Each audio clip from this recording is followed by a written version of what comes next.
bienvenue à l'émission Hommage aux As. Mon invité aujourd'hui, M. Jean Boissonneau. Bonjour, M. Boissonneau. Bonjour, Lise. Comment allez-vous? Ça va bien, merci. Merci d'avoir accepté notre invitation.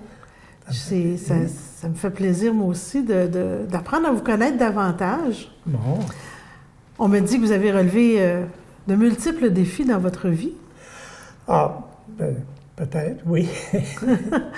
Oui. Alors, voulez-vous m'en parler un petit peu? Bon, d'abord, j'ai été adopté quand j'étais enfant.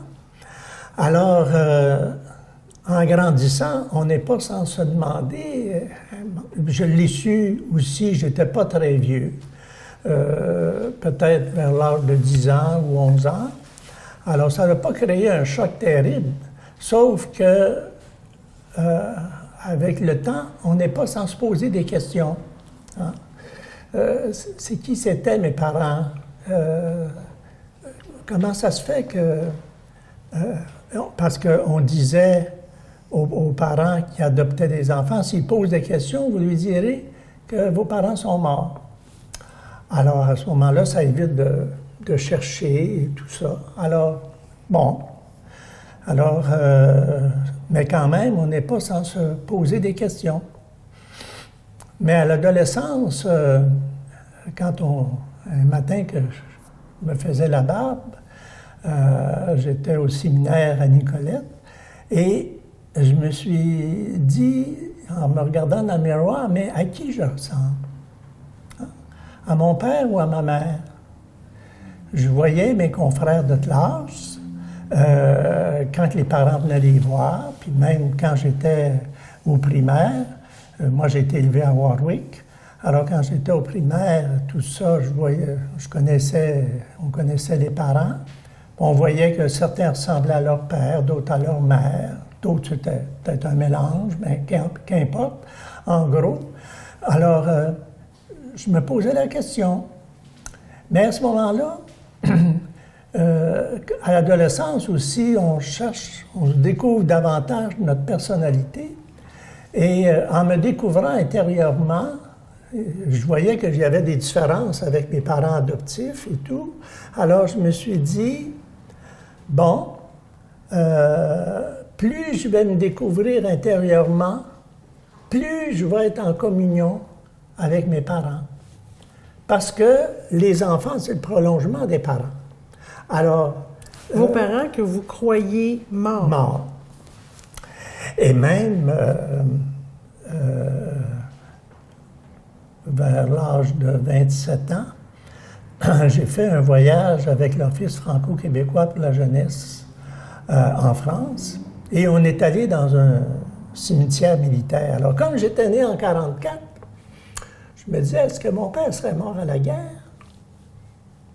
Alors, on est allé dans un cimetière canadien. Et là, j'étais ému parce que je me disais, peut-être que je marche sur la tombe de mon père quelque part. Hein? La maman, peut-être qu'elle était morte d'un accouchement. Ma mère adoptive avait perdu sa mère, justement, à l'âge de 5 ans parce que elle avait mis au monde un enfant, puis après ça, il y a eu des hémorragies, puis elle est décédée. Alors, bon, c'est des suppositions qu'on se fait, on cherche. Mais un peu plus tard,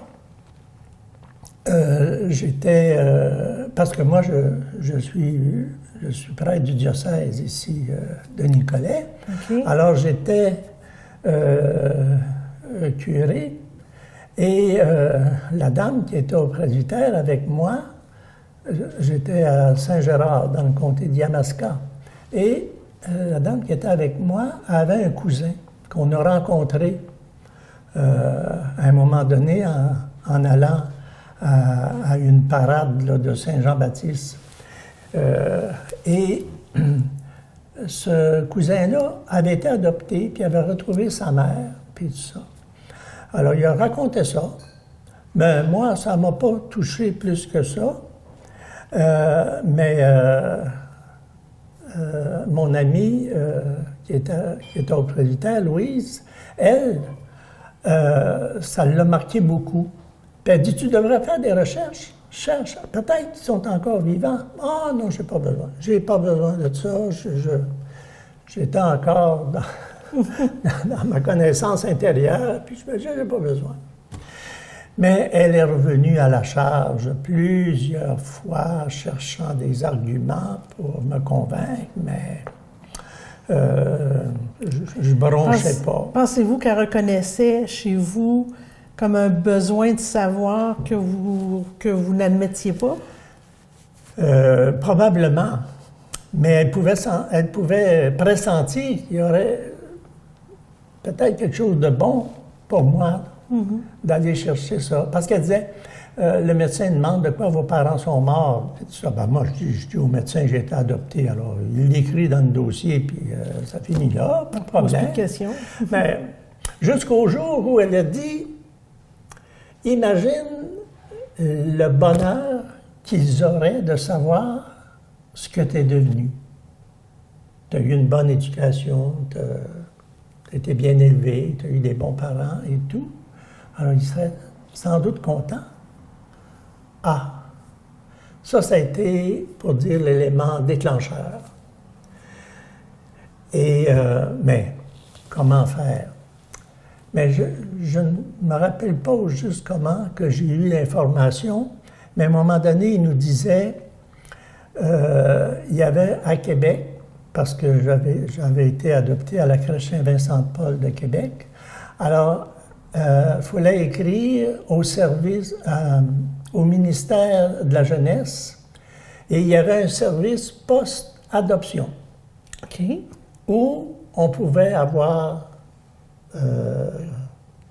parce que là, les dossiers étaient ouverts. Le gouvernement, en 1980, avait publié une nouvelle loi sur la famille, et c'est là qu'il avait promulgué l'ouverture des dossiers qui étaient tenus secrets à finir. Alors, donc, j'ai envoyé ma lettre. On m'a répondu presque tout de suite, me disant, me donnant des détails. La maman, elle avait 21 ans à ma naissance. Bon, elle avait les cheveux noirs, elle avait une 7e année. Bon, elle était de la région de Québec, puis tout ça. Puis le père était de la même paroisse, puis il travaillait dans un chantier et tout. Alors, j'avais beaucoup de renseignements, sauf qu'eux autres allaient faire la demande seulement 10 ans plus tard. Parce que, au moment où j'ai fait ma demande, la maman, elle avait 65 ans, en principe, et que eux, ils partaient des parents qui avaient au moins 75 ans en montant. Ah oui? Parce qu'il y avait trop de demandes. OK. Alors, il fallait donner la chance aux parents plus vieux, peut-être, OK. de pouvoir connaître leur enfant. Selon la demande des enfants aussi.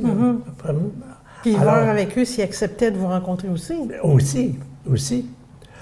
Donc, même je suis allé au mouvement Retrouvailles à Montréal, puis on dit, bien, si on a une demande, on vous mettra en contact. Bon, mais j'ai pas eu de demande. Alors, c'est comme ça que il fallait que j'attende 10 ans, mais je me présentais quand même à chaque année à Québec, au bureau. J'ai toujours été bien reçu, même s'ils disaient de ne pas y aller. J'ai toujours été bien reçu. Et un jour, justement, j'avais demandé, j'ai dit, vous avez dit que le papa travaillait dans un chantier. Est-ce que c'est un chantier de la construction? Est-ce que c'est un chantier dans le bois? Comme bûcheron, ou si c'est un chantier de la Davy Shipbuilding, qui est à Lévis. Elle m'a répondu, vous posez des bonnes questions, mais elle n'a pas dit plus que ça. C'était secret. Donc, juste 2 petites secondes. Oui. Entre-temps, vous avez amorcé vos recherches. Vous vous sentez comment là-dedans? Vous vous sentez patient? Vous avez encore plus hâte de les rencontrer? justement, ça l'a permis de mûrir, parce qu'au début, je le faisais pour les parents. Mais quand elle m'a dit, au bout de 10 ans, on est prêt à faire la recherche, là, j'ai senti vraiment que ça serait une joie pour moi. J'étais content d'avoir attendu patiemment, mais ça avait fait grandir le désir pour moi aussi. OK. Alors, alors elle entreprend la recherche. C'était vers le mois d'août, quelque chose comme ça. Et au début décembre, elle me rappelle, c'était une dame Lavoie à qui je faisais affaire. Et là, elle dit, malheureusement, j'ai une mauvaise nouvelle, votre mère est décédée. Ah, non. Alors là, cette fois-là, c'est comme si ma mère mourrait pour une deuxième fois. C'est comme ça. Ah, j'étais déçu. Ce soir-là, j'ai écrit, je pense, 4 pages. Et entre-temps, moi, j'avais changé de place. J'étais rendu comme intervenant en soins spirituels à l'hôpital de Drummondville. OK.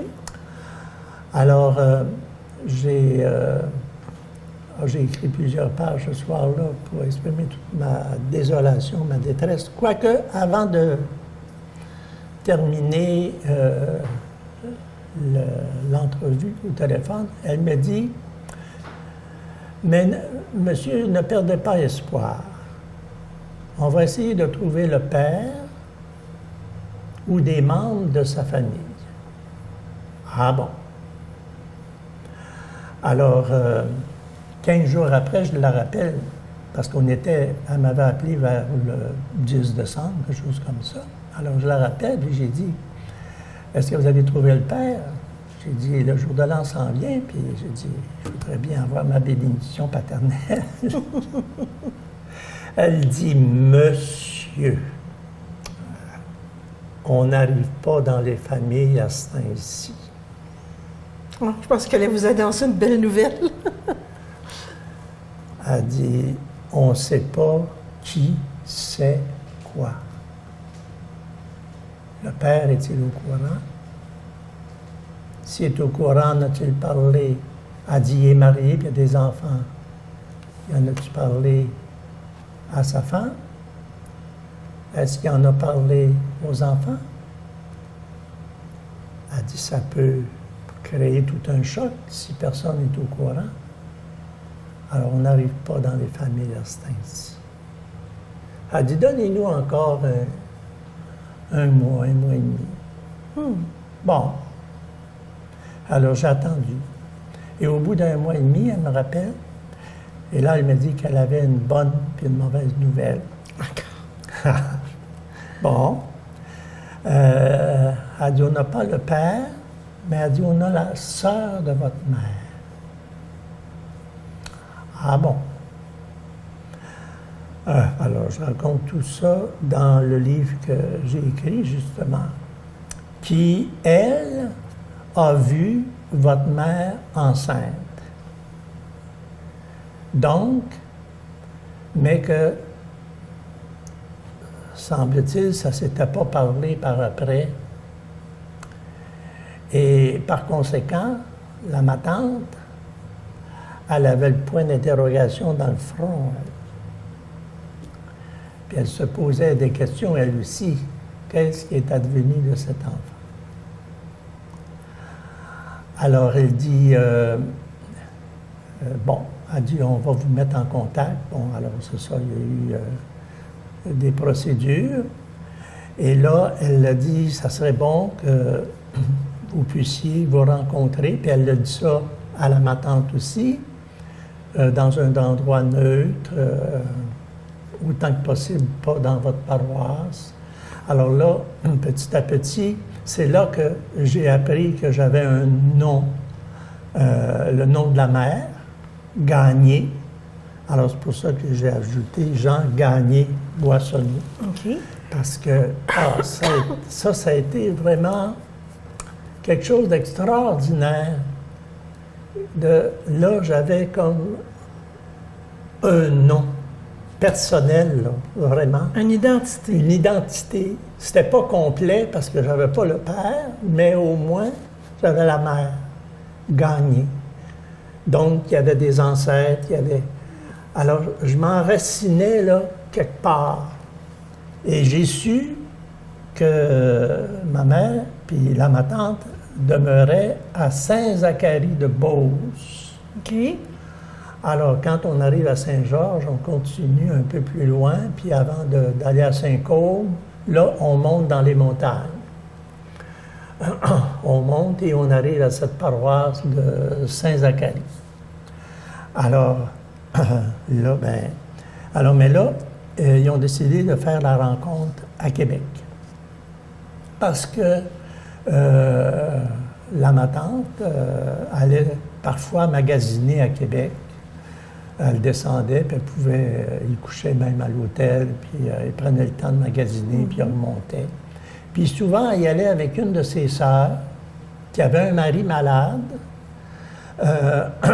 parce que...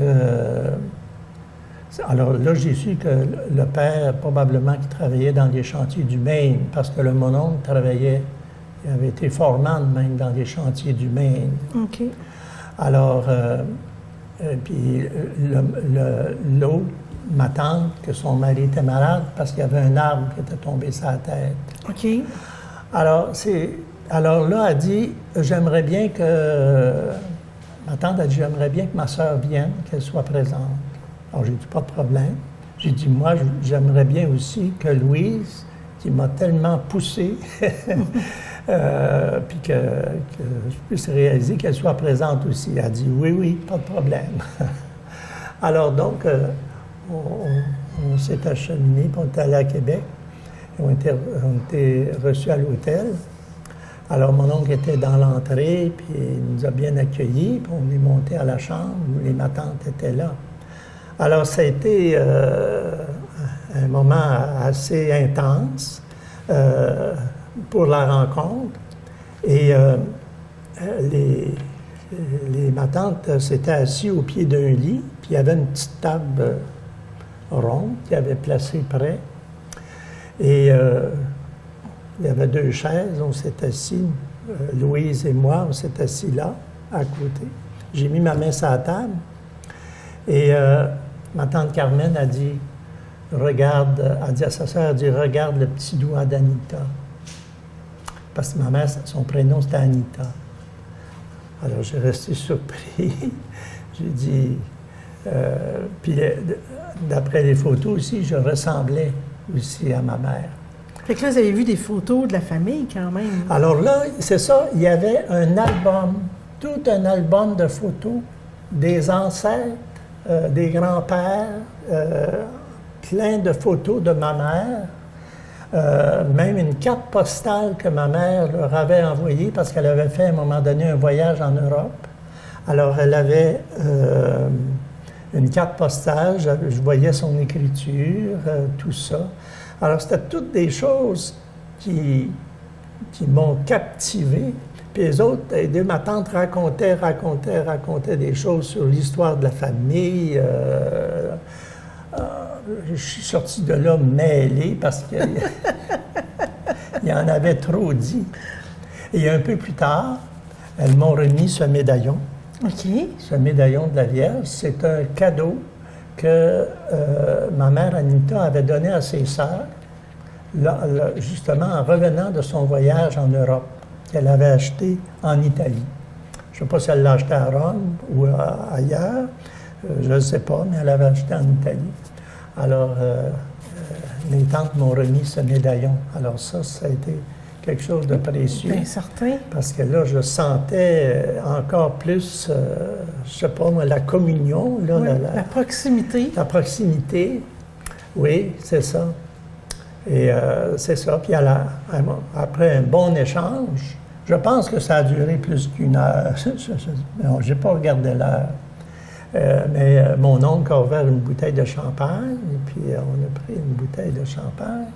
Alors, puis ensuite, on est descendu à la salle à manger, et puis à un moment donné, je suis allé aux toilettes, et puis Mes tantes, quand je suis revenu, ils ont dit, t'as le marché de Marius. Marius, c'était leur frère. OK. Oh mon Dieu, ça. Encore une autre chose pour comme enfoncer le clou. Pour me dire que j'étais vraiment de la famille des gars. Quand vous avez fait ça, vos parents adoptifs, est-ce qu'ils étaient encore vivants?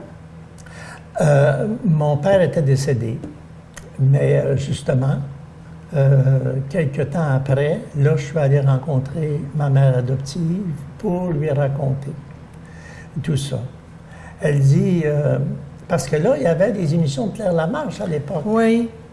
Alors, ma mère se posait la question, est-ce que mes enfants vont faire une recherche? OK. Alors, parce qu'ils ont adopté une fille aussi après moi. Alors, quand je suis arrivé, elle dit, t'en as pas parlé. J'ai dit, parce que là, j'ai été 10 ans en attente, là, puis Ben tout, oui. mais j'avais Rien dit. rien dit. Mais j'ai dit, j'ai rien dit, maman, parce que je savais pas comment c'était pour finir. S'il avait refusé, tout aurait viré en queue de poisson, puis ça aurait fini là. Hein? Alors, c'est pour ça que j'aimais mieux attendre pour voir. Alors, comme ça s'est fait, alors là, je lui ai apporté à elle aussi l'album, je lui ai apporté, là, je lui ai donné une reproduction de la carte mortuaire de ma mère. Et là, j'ai su, à ce moment-là, ça faisait déjà 25 ans qu'elle était décédée. Elle était décédée à 46 ans d'un cancer. OK. Et là, j'ai fait un parallèle, ben, si on veut, dans le sens, ma mère était devenue, après mon accouchement, elle avait fait des études, puis elle était devenue infirmière auxiliaire. OK. Et elle était allée, elle avait fait ses études à Saint-Georges-de-Beauce, mais à un moment donné, sont parties 4 filles de Saint-Georges, 4 infirmières, pour aller travailler à Montréal, parce qu'ils en demandaient, les infirmières, ils ouvraient des hôpitaux. Alors, elle a travaillé à Ville-la-Salle, et elle est décédée là. Et moi, fort curieusement, j'avais été appelé par l'évêque à aller travailler à l'hôpital Sainte-Croix à 46 ans. OK. Alors, c'est comme si j'allais continuer dans le milieu hospitalier ce qu'elle avait commencé. Parce qu'elle avait beaucoup aimé son travail, elle avait beaucoup, aimé son travail à l'hôpital. Et par mon travail à l'hôpital aussi, ça m'a amené à faire d'autres démarches. Entre autres, en travaillant à l'hôpital, j'ai su qu'on pouvait avoir notre dossier médical. Alors donc, j'écris à l'hôpital de Ville-la-Salle. Je leur dis ma situation, que j'ai su qui était ma mère biologique, qui était Anita Gagné, qui était décédée chez vous et qui avait travaillé chez vous comme infirmière. Alors, je voudrais avoir le dossier médical. J'aimerais avoir son dossier médical. Alors, ils m'ont répondu. J'ai eu 16 pages. Quand même. Qu'ils m'ont envoyé. J'en revenais pas. J'étais tout content d'avoir autant de notes. Et un autre point, en travaillant à l'hôpital, on avait le club des 25 ans. Mm-hmm. Alors, j'ai dit, peut-être qu'eux autres aussi, ils ont un club des anciens à l'hôpital, là-bas. Alors, j'écris à la secrétaire pour demander que j'explique que ma mère avait travaillé à l'hôpital, puis elle s'appelait Anita Gagné. La secrétaire me répond, je ne connais pas cette dame. Là, j'étais pas trop de bonne humeur. J'ai dit, peut-être que c'est une jeune secrétaire. Puis là, déjà, ça faisait déjà 25 ans qu'elle était décédée. Alors, forcément, il y avait peut-être eu des changements dans le personnel. Donc, c'est une nouvelle secrétaire qui n'avait pas connu ma mère ou quelque chose comme ça. Alors, je lui ai réécrit. J'ai dit, vous ne l'avez pas connue, mais j'ai dit, si vous avez un rassemblement des anciens, à un moment donné, demandez donc à l'assistance s'il y en a qui ont connu Anita Gagné. Alors, pas longtemps après, un dimanche soir, je reçois un téléphone. Je suis, on nomme son nom. Vous êtes Jean Boissonneau, oui. Comme ça, vous êtes le garçon d'Anita Gagné? Oui. Ah bien, elle dit, moi, je suis une infirmière qui a travaillé avec elle. Je l'ai connue, puis tout ça. Alors... J'aime votre histoire. Je trouve ça super intéressant. Mais je veux voir le livre par rapport à tout ça. Est-ce que c'est l'histoire de tout ce que vous me racontez? Oui, avec plus de détails. Plus de détails? Oui, c'est ça que j'ai voulu mettre là-dedans, avec toutes les émotions que j'ai vécues au fil de toutes du déroulement, de toutes les portes qui se sont ouvertes. Si vous aviez une attitude à succès à mettre sur tout le déroulement que vous avez eu, ça serait quoi? Ça serait de persévérer. Et des confrères, quand je racontais ces choses-là, souvent les gens disaient « Ben, tu devrais écrire un livre, tu devrais écrire un livre. » Vous l'avez fait. Je l'ai fait. Bien, félicitations. Alors, à 75 ans, c'est toute une expérience. Toute une expérience, oui, hein? Écoutez, j'aurais aimé tellement que l'émission soit beaucoup plus longue, mais on se reprend. Merci beaucoup, M. Boissonneau. Puis, très rapidement, merci tout le monde d'avoir été là, puis à très bientôt à la prochaine émission, Hommage aux As. Mon livre sera disponible à l'Église Sainte-Victoire. Ah, à l'Église Sainte-Victoire, vous pourrez vous procurer le livre. Merci.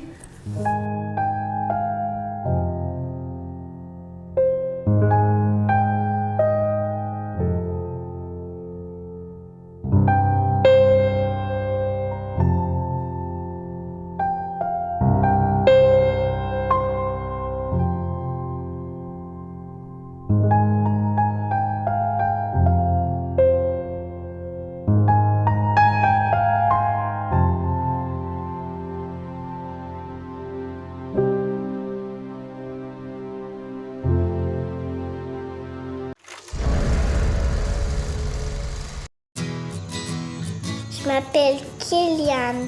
J'aime beaucoup nager. Moi, je suis capable de nager toute seule avec mes prothèses. J'aime faire des chandelles dans la piscine. C'est comme si tu marchais sur les mains. Les amputés de guerre m'ont donné ma jambe et mon bras de natation. J'adore mes prothèses pour aller à l'eau.